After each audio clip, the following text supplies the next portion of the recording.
Hello guys, আমি শঙ্করপুরে এসেছিলাম একটা কাজের জন্য। দেখলাম প্রচুর জলোচ্ছ্বাস হচ্ছে, তাই তোমাদের সামনে ভিডিওটা করে দেখানোর চেষ্টা করলাম। দেখো, এত পরিমাণে জলোচ্ছ্বাস হচ্ছে যে আমি গোটা পুরো ভিজে গেছি।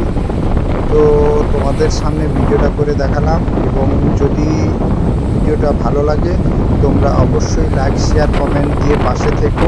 অবশ্যই নতুন নতুন ভিডিও পেতে আমার প্রোফাইলটিকে তোমরা সাবস্ক্রাইব করে পাশে থেকো। অবশ্যই নতুন নতুন ভিডিও দেখানোর চেষ্টা করব তোমাদের সামনে তুলে ধরার। Thank you. অবশ্যই ভিডিওটা পুরো দেখো সবাই।